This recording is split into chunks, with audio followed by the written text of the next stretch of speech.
When you look at everyday life, just see it as you remember Bob Marley, and Redemption song, how long shall they kill our prophets while we stand aside and look? Just some say it's just a part of it. We got to fulfill the book. Well, you got to understand that in fulfilling the books, you let your ego attempt to replace God with your ego. Like I said to people, the devil and Satan wrote down the book of Revelation. I don't make the news, I just report the news. Now, if you had all accepted the Lord's Prayer in the Roman Empire, we would have taken, the Buddhist blossom, taken the Lord's Prayer and spread it worldwide. And then when Muhammad came to spread the Lord's Prayer, and then the demons took it, turned it into tribal warfare and genocide. Okay. And so every time the Messiah comes up and says, hey, Lord's Prayer, you guys say, hey, we need money to fuck, let's fight. It makes me feel powerful. I'm the most desirable, you're the most desirable woman, the people fighting over money and killing over money to fuck, and you feel you have a divine right to protect your offspring from other people that will try to kill your kids to be the top fucker? Is that, so your feelings are your ego trapping the soul in your ego and then manifesting your ego with your sexual desirability, your conflict, your kind of like Judy said, you have to be more clever than your brother, more sexually desirable than your sister, So you know who you are.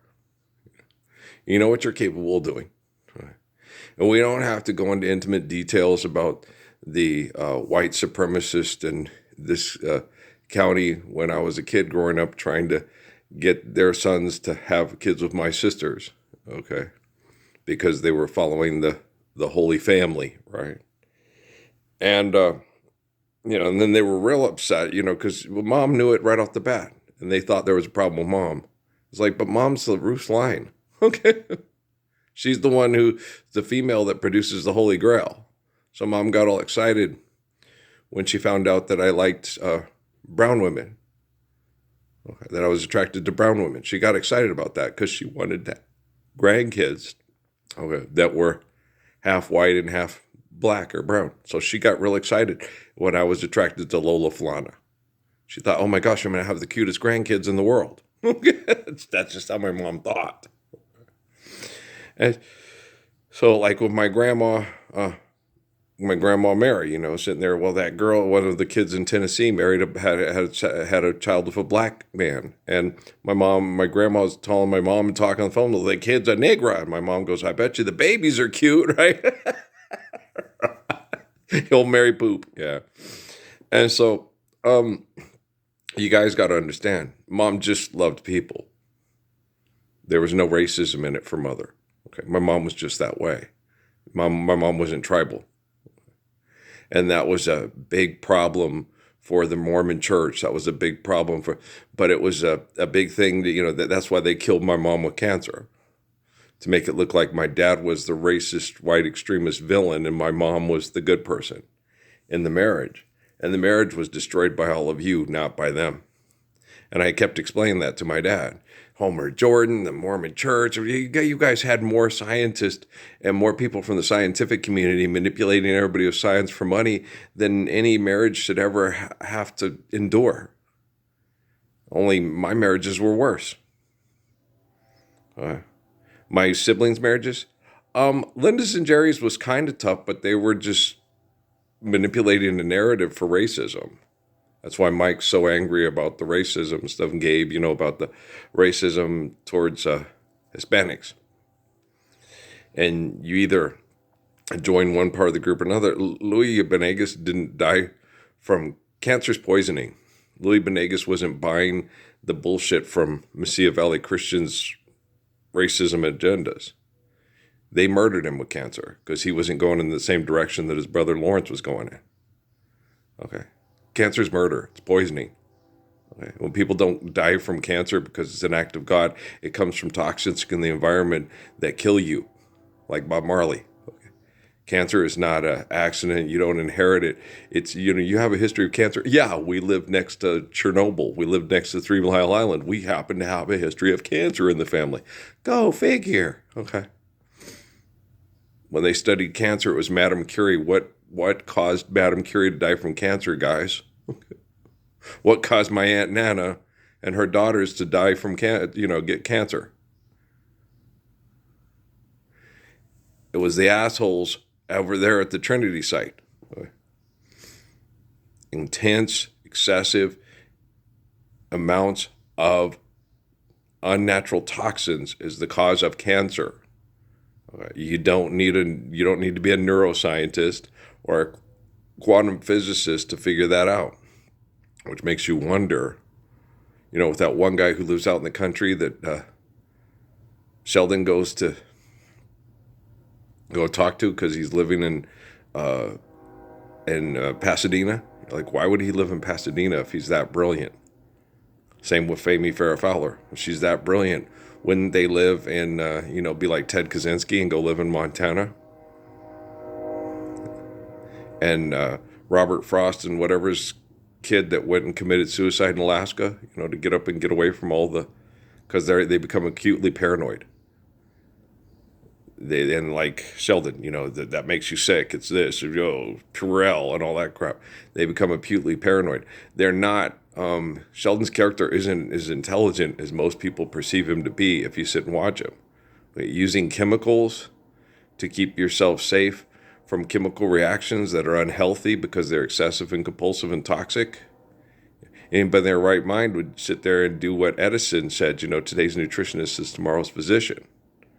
And then find ways to go into a commune in Fresno, not in Fresno, but outside of Fresno near Yellowstone, and then try to do there and then do your scientific work. And any stuff they send you, you would have to make sure that it was, this and that, and it wouldn't cause you sick, that you had hazmat suits, but you would only do their experiments that require hazmat suits when you went to their cities and then went back and detoxed and did like celebrities do. Get stem cell therapies, call in your Hububadaba and your Shibadaba and your this and get your that and, and live in the Catskills and the Hamptons while all your fans are being mass murdered in Riverside and Altadena and Pasadena and so on and so on and so forth. Well, you got to have the money to survive. It's about having the right places to live with all the right products and all the right scientific survivalist kits and things that you can do to survive, which is sick and insane and disgusting. Just forgive, set, debt, and trespass, love one, eternal, faithful peace, restore your ecosystem, restore one another, appreciate one another, and love one another. And the thing about that is most people, that just means you're just, all you are really is just honey and a honey to-do list and mom and dad. Even if you're playing basketball, that's my dad. And then Denzel Washington can't even tell him what to do. Okay, you're funny, I know. And so, but scientists, if you look at the history of science, okay, the people that are mainly behind all the genocide and mass murder and manipulation of people are the people we call scientists. Okay. If you look at the pyramids in Egypt, if you look at the pyramids in Mexico, in Mesoamerica, if you look at the pyramids there, it's all scientific, and stuff, and they're symbiotic and they correlate. So if they're doing any science projects in the future, they're going back to their past selves and using their past selves to manipulate people with their political, social, manipulative agendas in their science projects. So that whole ancient alien stuff on the History Channel is just a distraction, thinking it's coming from another planet when it's actually past, present, future operating at the same time with wormhole science projects to manipulate the masses to remain powerful so they can get and do everything they want, and they'll put everything they need at risk to get what they want. You understand? And that's the assholes I'm dealing with. And most of you are symbiotically related to these assholes because you're a result of their dominance. You either capitulate to their dominance or you participate in their, quote, dominance. And it's not dominance. It's putting everything we need at risk because you want to win and you're a sick fuck. Have you ever watched TV? Have you ever listened to them talk? You ever see them sell you the phones and the drugs and the this and the that? So it's either the scientists feel powerful when they can mass manipulate you. And one thing that makes scientists feel really powerful is crucifying Jesus Christ publicly. Okay? Poisoning to death the Messiah anonymously, publicly for 15 years. That's a more powerful aphrodisiac, it's like Carl from the Cell. Uh, and if you watch it and think there's nothing I can do to help him, you're just like Elon Musk and Donald Trump and George Soros. Okay. And Sheryl Sandberg and Mark Zuckerberg. Let Mark win. Let Mark win. Mark, stand up for a Lord's Prayer. You're a complete bag of shit, just like your ancestors. You too, Cheryl. Okay. You understand? Hopefully Jeff and Dimas get it. Uh,